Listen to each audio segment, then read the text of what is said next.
भैया क्या मुझे एग्जाम फिल करना चाहिए? कि उनको ऐसा लगता है कि अब एसबीआई हर साल 2 बार रिक्रूटमेंट करा करेगा। सिलेबस में कोई डिफरेंस होता नहीं है, कितने नंबर से रह जाएंगे कोई फर्क नहीं पड़ता। ये इससे मेरे आने वाले एग्जाम्स पर इंपैक्ट पड़ेगा चाहिए, क्योंकि तुम्हारा भाई भी फिल करेगा कि एक तो केवल 1 महीना बचा हुआ है।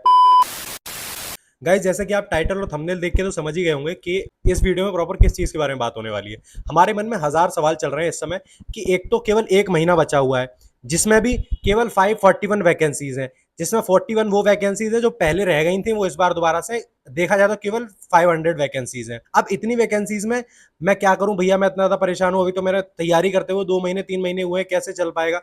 बहुत सारे सवाल हैं, बहुत सारे। मैंने सबको लिख रखा है पैड पे, टेंशन मत लो, एक एक करके सबके जवाब मिलेंगे। ठीक है, आराम से बैठो, बस तसल्ली से लैंडस्केप मोड में करके चुपचाप सुनते जाओ। ठीक है, देखो सबसे पहली बात हम यहाँ पे ये करते हैं कि एसबीआई ने वैकेंसी निकाली किसके लिए है। देखो मैं आपको एक चीज बिल्कुल क्लियर कर देता हूँ, ये वैकेंसी उनके लिए निकाली गई है जो बच्चा अभी लास्ट अप्रैल और मार्च में रह गया था, वो इस साल फिर से फॉर्म भरे और निकाल दे, केवल उनके लिए। क्योंकि आप जानते हैं कि एसबीआई कोई ऐसा चलता फिरता एग्जाम नहीं है जो ऐसे ही निकल जाए। इसमें प्रॉपर 1 से 1.5 साल की मेहनत चाहिए, और जिसका इंग्लिश भी बेकार है वो भी अपने 2 साल मान के चले। ये इस तरीके का एग्जाम है, तो इस चीज से बिल्कुल निश्चिंत रहना कि ये वैकेंसीज एक्चुअल में उन्हीं लोगों के लिए निकली गई जिनका भी लास्ट रह गया था, जो हताश थे, परेशान थे और एज लिमिट के चक्कर में पागल हो रहे थे, वो फिर से एग्जाम दे दें इस बार और निकाल ले जाए, ले लें अपनी जॉब।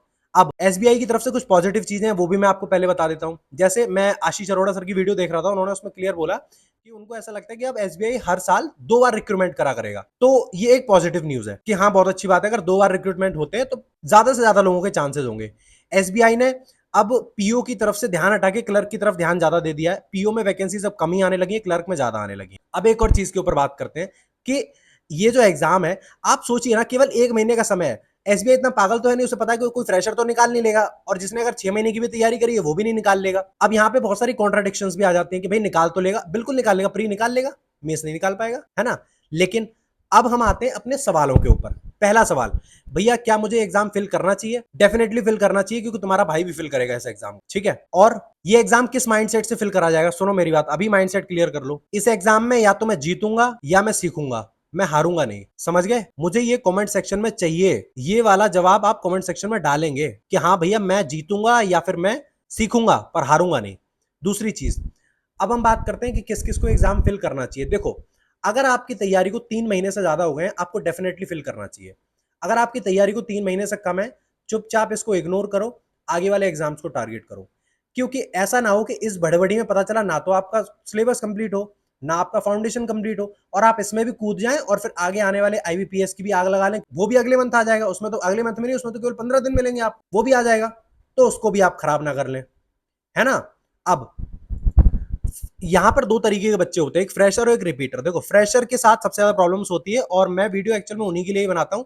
रिपीटर्स और जो लोग परिपक्व हो चुके हैं, जिनको 1-1.5 साल हो चुका है, उनके लिए बनाने की जरूरत नहीं, क्योंकि वो खुद में इतने ज्यादा मेच्योर्ड है। और मेच्योर्ड तो वो इतने ज्यादा है कि वो अभी ऐसी कमेंट सेक्शन में मुझे गाली देने भी आ जाएंगे। वो इतने ज्यादा मेच्योर्ड है ना, तो कोई दिक्कत नहीं है। लेकिन मुझे पता है कि मुझे किसके लिए वीडियो बनानी है और किसको जरूरत है, तो मैं तो बनाऊंगा। ठीक है, अब आपको क्या करना चाहिए, आपका एम क्या होना चाहिए? आपका एम ये होना चाहिए कि जी जान लगा के मुझे इस पेपर को निकालना है, बस।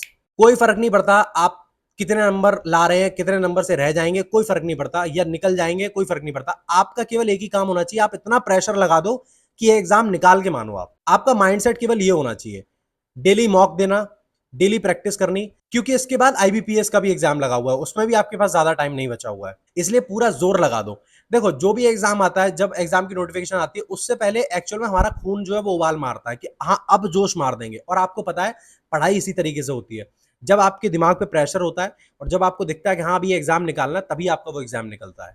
ठीक है, अब आपके जो भी डाउट्स हैं, एक एक करके जितने भी डाउट्स हैं, आप सारे कमेंट सेक्शन में मुझे बताएंगे, सारे डाउट्स डालेंगे। जैसे कुछ डाउट्स मैंने लिए भी थे।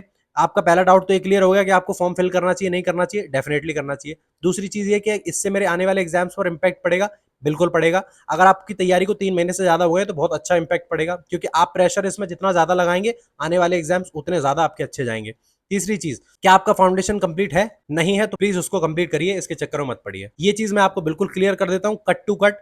ये जो 541 वैकेंसीज है, ये उनके लिए है जो पुराने चूहे, जो पहले से दौड़ रहे थे, जो कहीं ना किसी 2-3 नंबर से रह गए थे, उनके लिए है कि भाई तुम्हारे पास फिर से अपॉर्चुनिटी आ गई, तुम इस बार आग लगा दो, तुम इस बार निकाल दो, कर दो कमाल इस बार।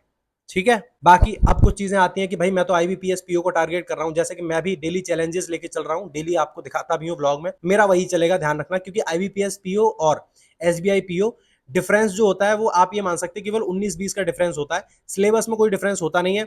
हाँ इतना जरूर है कि अब एसबीआई ने जो इंग्लिश है वो 40 मार्क्स की कर दी है, और रीजनिंग और आपकी क्वांट्स जो है वो 30-30 मार्क्स की कर दी है प्रीलियम्स में। अब मैं जानता हूं आपके मन में काफी सारे सवाल चल रहे होंगे, मैं कितना भी कोशिश कर लूं इतना जवाब नहीं दे पाऊंगा, बट उसके बावजूद भी कुछ कुछ चीजें जो जो छूट गई हैं उनके बारे में मैं जरूर डिस्कस कर लेता हूं। पहली चीज हमारी यही है कि जो मैं आईबीपीएस पीओ का टारगेट लेके चल रहा था मैं उसी तरीके से चलूंगा, बस अपने पेस को थोड़ा सा इंक्रीज कर दूंगा, जो कि आप मेरे डेली व्लॉग्स में देखेंगे भी। तो प्लीज अगर आप इस चैनल पर नए हैं तो इस चैनल को सब्सक्राइब जरूर कर लेना, जिससे कि आपको एक अच्छी गाइडेंस मिले और एटलीस्ट एक डिसिप्लिन्ड वे में एक आपको कंसिस्टेंसी फील हो कि हाँ भैया कर रहे हैं तो मैं भी कर सकता हूं। आप मेरा चैनल देख सकते हैं जाके, मैं कंसिस्टेंसी कभी ब्रेक करता ही नहीं हूं। तो ये चीज से आप टेंशन फ्री रहना कि मैं एसबीआई को टारगेट करने लगूंगा एकदम से और ऐसा कुछ कर दूंगा, नहीं, मेरा टारगेट सिंपल वही है, बस ये है कि एसबीआई के लिए तैयारी शुरू कर दूंगा और पूरी मेहनत से इस बार एग्जाम दूंगा। ठीक है। बाकी एक चीज और क्लियर कर देता हूं, मेरी हाथ जोड़ के विनती है, मैं एसबीआई के लिए कोई भी स्ट्रेटजी नहीं लेके आऊंगा, और प्लीज आपसे भी ट्राई करूंगा कि आप भी कोई एसबीआई के लिए स्ट्रेटजी मत देखना।